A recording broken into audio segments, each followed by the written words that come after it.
Здравейте, скъпи ученици! Поздрав от слънчева България! Казвам се Вяра и живея в българската черноморска столица Варна. Учителка съм по български, руски и английски език. Преподавам както в училище, така и онлайн. Учителка съм от 30 години и през този дълъг период съм преподавала както на ученици от всички възрасти, така и на възрастни хора. Завършила съм българска и руска филология в Софийския университет, а също и английска филология в университета в град Велико Търново, България. Повишавала съм своята квалификация на курсове в Москва, в Великобритания, в Лондон и в Брайтън. Също така съм учила 1 година руска филология в Московския институт за руски език Александър Сергеевич Пушкин.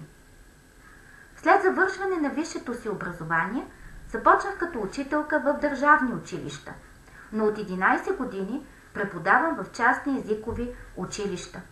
Основният метод за мен е комуникативния. Езикът е средство за комуникация, затова преподаване на комуникативни умения е това, върху което наблягам най-много в своята работа. През 2009 година се запалих по преподаването онлайн.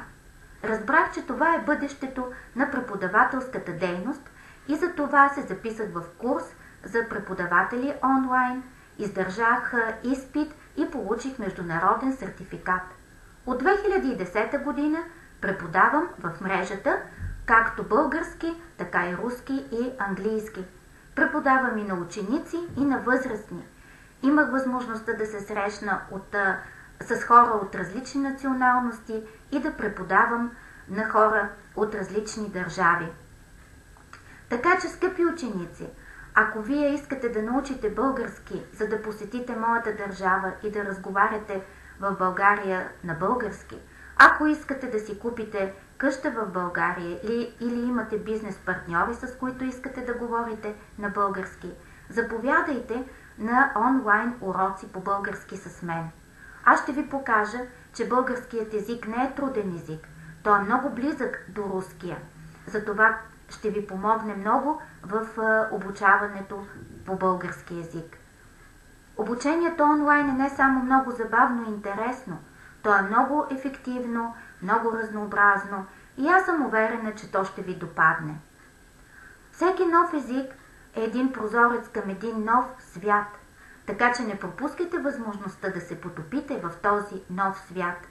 Очаквам ви на нашите уроци по български език. Благодаря ви за вниманието и довиждане!